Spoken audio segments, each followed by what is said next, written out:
अब देखिए जरा, ऐसा यूनिट मैंने कहा इलेक्ट्रिक पोटेंशियल डिफरेंस का वोल्ट है, और वोल्ट किसके बराबर है? जॉल पर कूलम। तो आइए जरा वोल्ट को डिफाइन कर लेते हैं, फिर आगे बढ़ेंगे एक्सप्लेनेशन की तरफ। हाँ जी, वोल्ट की तारीफ देखिए। What is volt? Volt is a SI unit of potential difference. Define करने लगा हूं। डिफाइन करने से पहले मैं फिर से लिखने लगा हूं, वोल्ट किसके बराबर है? वोल्ट बराबर है जॉल पर कूलम। अब 1 वोल्ट कब होगा? 1 वोल्ट तब होगा जब कितना काम हो? 1 जॉल। कितना काम हो? 1 जॉल काम हो, वर्क हो, कितने चार्ज पर? 1 कूलम चार्ज पर। अगर आप 1 कूलम चार्ज पर 1 जॉल वर्क करें, क्या करने के लिए? उसे मूव करने के लिए from one point to another point in electric field keeping the charge electrostatic equilibrium. बाकी सारा वही, यानी यहां अगर आप ये लिखें कि if the amount of work done 1 joule is required to move a unit positive, unit कह देंगे तो वो 1 कूलम आ जाएगा, unit positive charge from one point to another point keeping the charge in electrostatic equilibrium. यानी सिर्फ एक चीज का इजाफा कर दें कि आप लिख दें amount of work done of 1 जॉल। 1 जॉल का इजाफा कर दिया कि 1 जॉल अगर काम करना पड़े 1 कूलम चार्ज पर। देखिए definition, if 1 joule is required, 1 joule work is required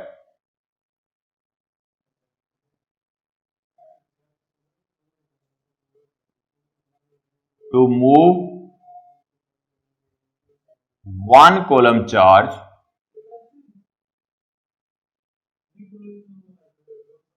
कहां से? From one point to another point in electric field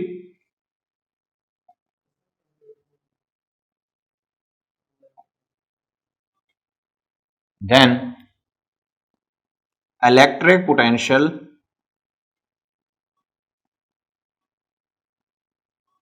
between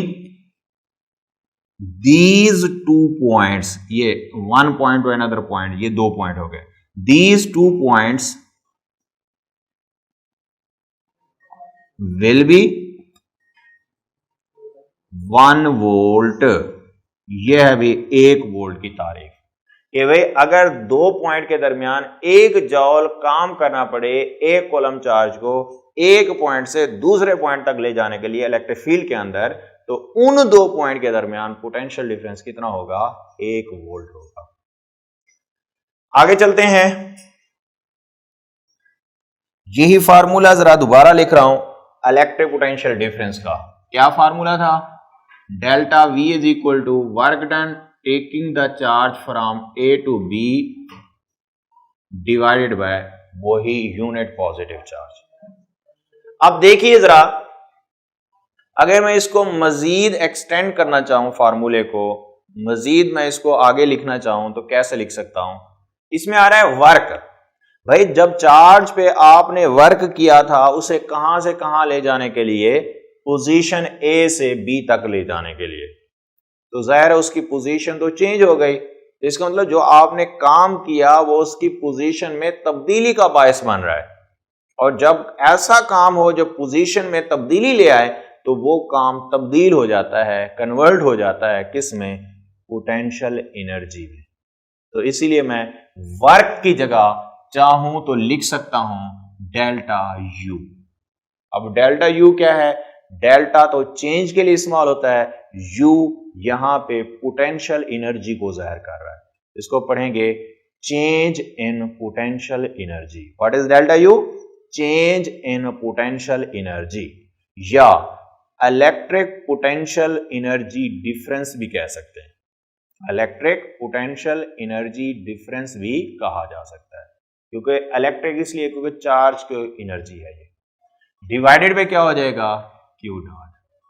यानी डेल्टा चेंज अगर लिखना चाहें मजीद चेंज कैसे होता है, final minus initial, final B point है आपका, इनिशियल ए पॉइंट है, तो डेल्टा वी की जगह आप V B minus V A लिख सकते हैं, और उधर क्या आ जाएगा, उधर आ जाएगा you B minus U A.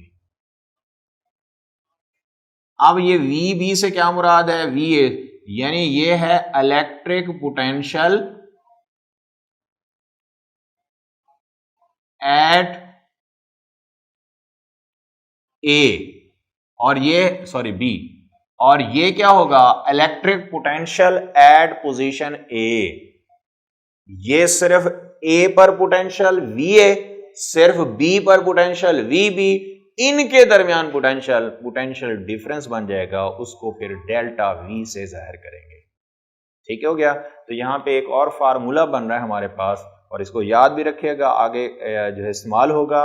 वो फार्मूला क्या है, इस फार्मूले के हिसाब से डेल्टा यू किसके बराबर आ जाएगा, is equal to q naught ज़र्ब डेल्टा वी। यानी what is this, delta you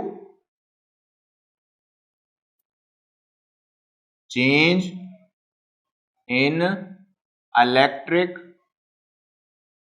potential energy, what is q naught charge, what is delta V potential difference. ये क्या है, पोटेंशियल डिफरेंस। तो इसका मतलब ये हुआ कि अगर कहीं पे आपको change in electric potential energy मालूम करनी है, then you will have to take the product. किस किस चीज का प्रोडक्ट लेना होगा आपको, चार्ज और पोटेंशियल डिफरेंस का, पोटेंशियल के नहीं, चार्ज और पोटेंशियल डिफरेंस का प्रोडक्ट किसके बराबर आ जाएगा, एनर्जी के, वर्क के बराबर आ जाएगा। मैं आपसे पूछूंगा आगे चल के जब कैलकुलेशन करनी हो कि भाई मुझे वर्क निकालना है चार्ज का, मुझे चार्ज की एनर्जी निकालनी है, तो मैं कैसे निकालूं, तो आपका जवाब होना चाहिए चार्ज को पोटेंशियल डिफरेंस से ज़र्ब दे दो, तो ये किसके बराबर आ जाएगा, एनर्जी या वर्क के। ठीक है, तो एक शॉर्ट फॉर्म में यहां पे फार्मूला आपको लिख के दे रहा हूं कि एनर्जी या वर्क किसकी, चार्ज की। वैसे तो आपने चौथे चैप्टर में पढ़ा हुआ है कि W is equal to F dot D F D, लेकिन यहां चार्ज की एनर्जी या वर्क की बात हो रही है। कैसे हासिल होगी, चार्ज ज़र्ब पोटेंशियल डिफरेंस, चार्ज ज़र्ब पोटेंशियल डिफरेंस। तो चार्ज और पोटेंशियल डिफरेंस को ज़र्ब देंगे तो क्या हासिल होगा, एनर्जी या वर्क, चार्ज का, इलेक्ट्रिकल एनर्जी या इलेक्ट्रिकल वर्क।